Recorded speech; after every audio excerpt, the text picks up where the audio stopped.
Bonjour à tous, je suis ravi de vous retrouver ici au Petit Québec Café pour le deuxième numéro de Sport Gironde Express, le rendez-vous des passionnés de sport féminin, de sport masculin. Cette année, avec mon équipe, nous recevrons des sportifs, des dirigeants, des acteurs du sport amateurs et professionnels, et nous irons aussi leur rendre visite. D'ailleurs, ce qu'on a fait cette semaine, Dominique, avec vous, direction le club des arts martiaux de Pessac-Madran, dans les coulisses d'une journée porte ouverte, avec le petit Noah, une graine de champion. Mettez votre ceinture à Jimmy.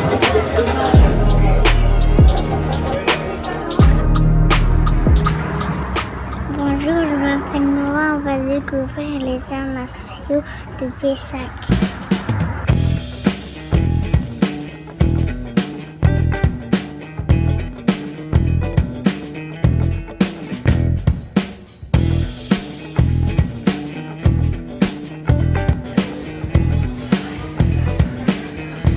Ne mets pas dans ses jambes, prends la tête et prends sa jambe, là, voilà, comme ça, reste comme ça ma grande, voilà, là c'est bon.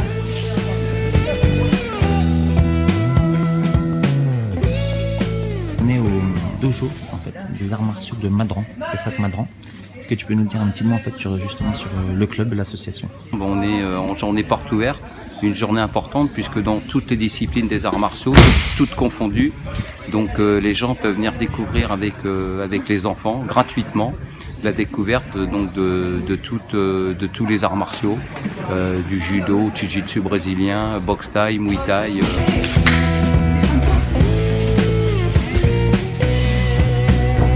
C'est une association hyper importante privée, donc c'est environ 550 licenciés, tout confondu, toutes disciplines confondues, tout âge confondu. Un petit mot simplement sur celui qui a créé en fait le fondateur du club, Serge Stein.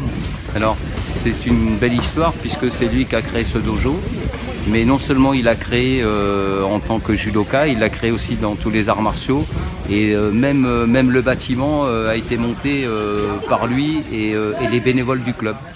Donc c'est une grande et belle histoire.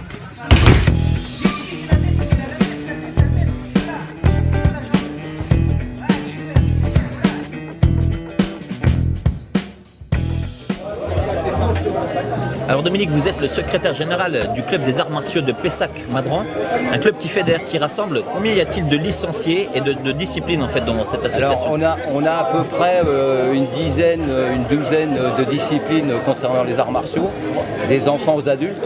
On a quand même au club Michel Brousse qui a été vice-président de la Fédération française de judo, qui a reçu la plus haute distinction du pays du Japon, la distinction du soleil levant. Et ensuite on a des champions du monde de judo, de muay thai, de jiu-jitsu, voilà, c'est la grande force du club. On a Cathy Arnaud qui est la directrice technique du club, qui est aussi à la Fédération française de judo. Voilà, grosso modo, les qualités du club des arts martiaux de Pessac-Madran. Avec un outil qui a été refait, le dojo. Tout à fait. Donc le dojo Serge Austin a été refait à neuf avec Marlène Gaillard qui est donc à l'initiative de ce dojo, qui nous tient à cœur. Donc tout le dojo a été refait à neuf sur une première étape. Il y aura une deuxième étape pour l'été prochain concernant donc tout ce qui est vestiaire, accueil et tout ce qui est administratif.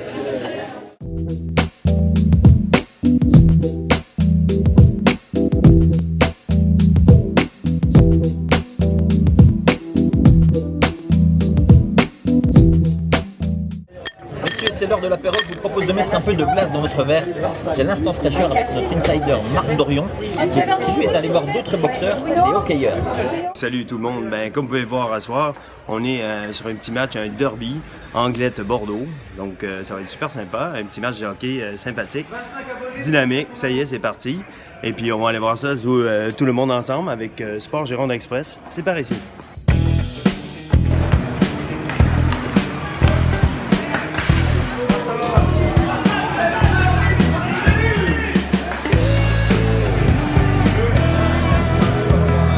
Un beau petit match anglais de Bordeaux.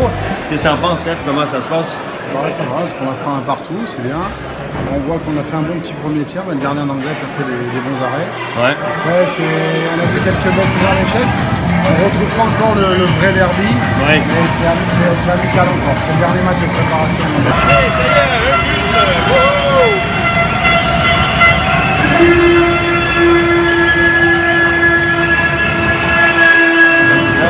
dernier match de préparation, donc on va rentrer dans les choses sérieuses bientôt, alors, avec le début de la saison. Ça commence vendredi prochain, on commence à Lyon. OK. Et mardi 18, on reçoit Angers pour le premier match à domicile. OK, cool. Bon, ben c'est super. On va regarder ça ensemble. Yes, j'espère qu'on va gagner.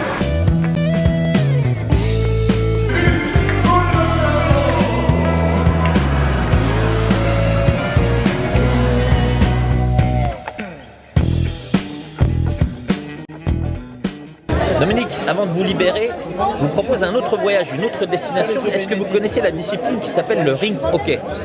Le mot hockey, oui, hockey glisse, mais non, à découvrir, à voir, ouais, ça m'intéresse. Ouais. Voilà, ça patine un peu. On prend la direction de Coutras, un club vraiment titré sur le plan national.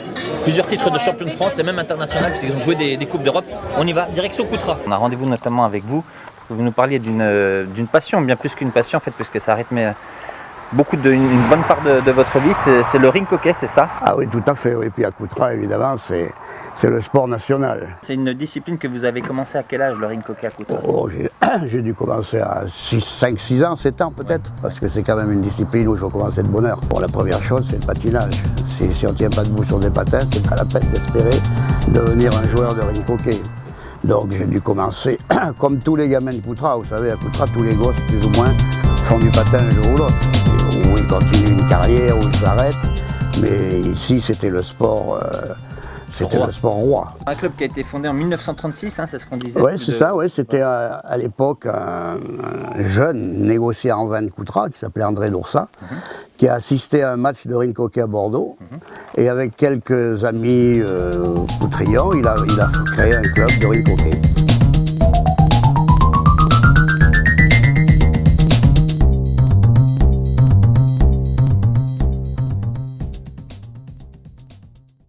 Comme vous le voyez, Sport Gironde Express, c'est dans les coulisses, c'est de l'inside, c'est de la proximité. N'est-ce pas, Pascal? Oui, et c'est de la convivialité puisque tu as reçu ici l'ensemble des boxeurs de Bordeaux, nos hockeyeurs favoris. Tout à fait.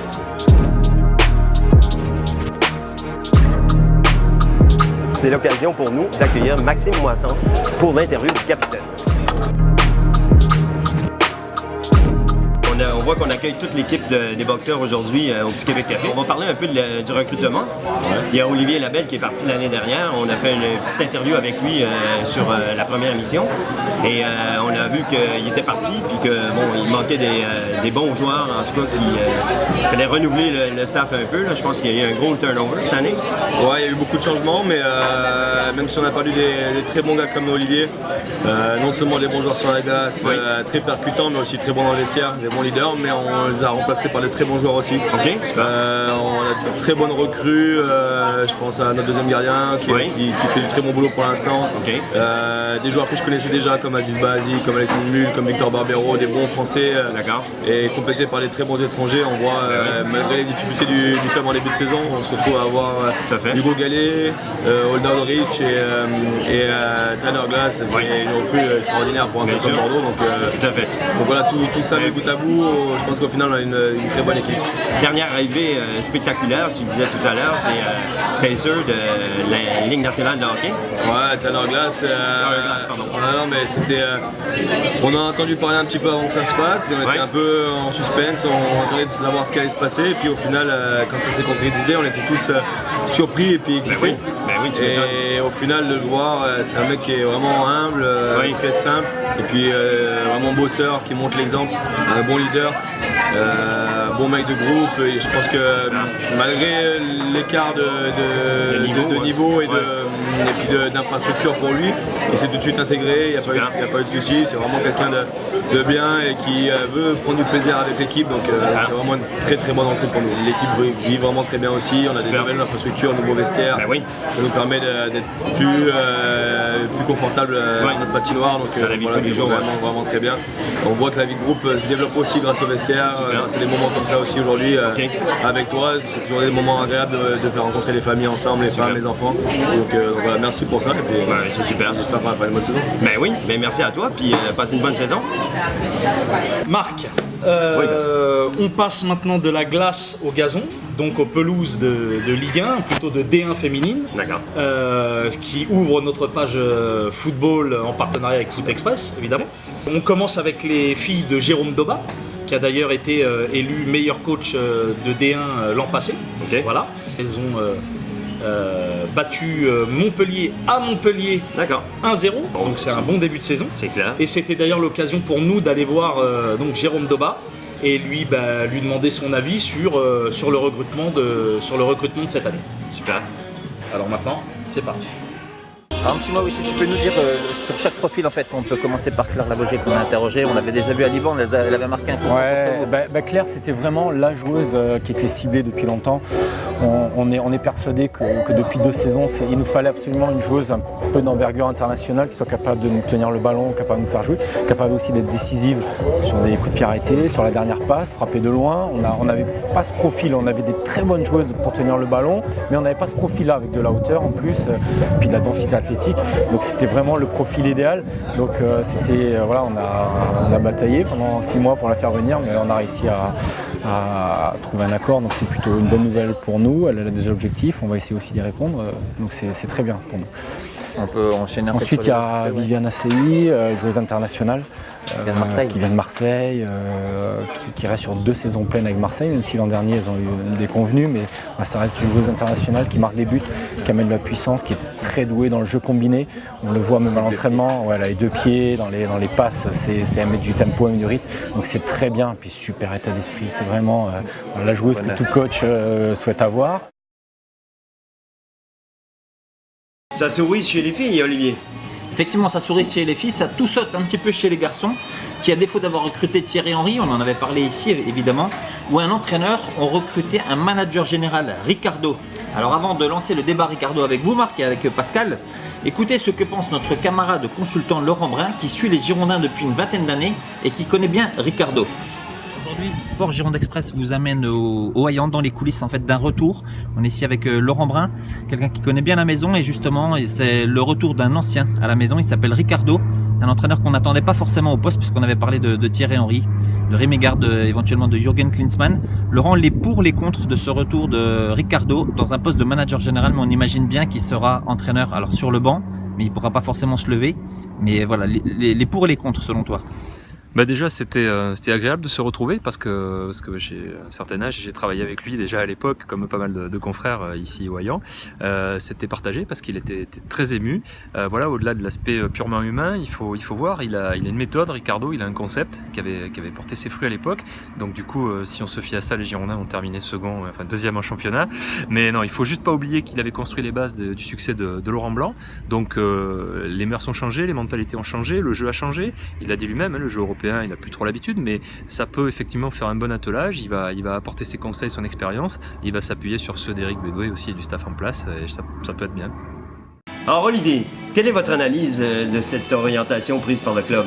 Marc, on le voit un peu sur les images, la crispation, un peu d'inquiétude sur le visage de notre camarade Laurent Brun. Effectivement, on attendait des grands noms aux Girondins de Bordeaux. Il y avait Thierry Henry, Jürgen Klinsmann, Rémi Garde, pourquoi pas le retour de Laurent Blanc. Donc voilà, c'est Ricardo. On a l'impression qu'à Bordeaux, on essaie de faire du neuf avec du vieux. Alors bon, c'est pas péjoratif, c'est pas irrespectueux par rapport à Ricardo, mais comme nous l'explique Laurent Brun, Ricardo arrive un petit peu diminué, il a eu un AVC, il sort en fait d'un club Santos en fait qui est aussi un petit peu dans le brouillard. Donc bon, on lui souhaite évidemment la bienvenue à Bordeaux, mais on est un petit peu sceptique sur cet attelage à 3. Éric Bédoué reste en poste, il est confirmé comme entraîneur parce que c'est lui qui a les diplômes. Tout à fait. On lui a nommé comme adjoint Patrick Colder, donc on imagine que c'est lui qui va donner un peu de dynamisme, insuffler un élan sur le banc, puisque Ricardo ne pourra pas se lever du banc. On va avoir des images de Ricardo un petit peu spectateur, mais c'est aussi à lui de réorganiser un petit peu tout ça. Donc on attend évidemment les premiers matchs de Ricardo. Alors tout le monde va s'accorder pour dire qu'il faut un peu de patience, il arrive, il a quitté la maison il y a 13 ans, mais voilà, je pense qu'il y avait peut-être une autre solution, simplement en coulisses, la vente du club n'est peut-être pas encore confirmée avec les Américains, donc on a l'impression que M6 temporise, M6 trouve une solution qui coûte pas très cher, et finalement c'est un pari mais qui est pas vraiment dangereux. On a l'impression en fait que ça va rester en sauce un petit peu interne. Alors comme vous le voyez Marc, évidemment Bordeaux c'est un petit peu Dallas. Chaque semaine, ça nous donnera l'occasion de faire des épisodes, c'est plutôt cool en fait dans notre émission.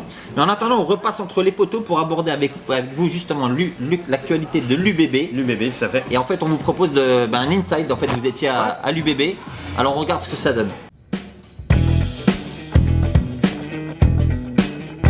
Hey, salut tout le monde!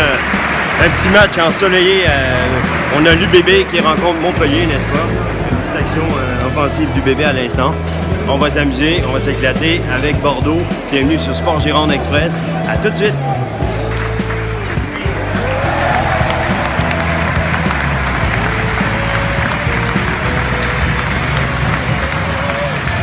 On est avec Rory Teague. Alors Rory, qu'est-ce que tu as fait cet après-midi avec une belle journée ensoleillée comme ça? Ouais, ça fait beau, mais match compliqué, pas de rythme. Un peu déçu, mais troisième journée pour plein de matchs qui viennent. Mais voilà, un peu déçu, mais ça c'est le sport, ça c'est le rugby pour rester positif, pour travailler ensemble. On a eu une partie assez compliquée, 9-9 à la fin. Qu'est-ce qu'on peut améliorer pour les prochains matchs qui vont arriver pour vous? Oui, il faut aller à AGM pour en faire le maximum là-bas. On va travailler ensemble, on va garder le bon état d'esprit, on prend le positif de ce match. Bien sûr, on est pas mal de monde qui est un peu déçu en ce moment, mais il faut garder le positif pour rester ensemble, rester solidaire. J'ai vécu les coulisses du bébé Montpellier avec Olivier, n'est-ce pas? On a passé un bon petit moment. On a reçu Rory Teague. Puis, comme vous l'avez compris, Sport Gironde Express, c'est donc un rendez-vous fun, convivial, avec plein d'informations. Vous pouvez partager avec nous, communiquer des annonces de matchs, galas, dates d'anniversaire. Tout peut être intéressant. Soutenir un événement. Tout à fait, pour soutenir un événement, un projet. Puis j'aimerais vous remercier pour cette deuxième émission. Puis quand vous voulez, revenez au Petit Québec Café avec nous autres. Puis merci Olivier, merci Pascal. Merci à toi Marc. Merci Pascal. À bientôt sur Sport Gironde Express.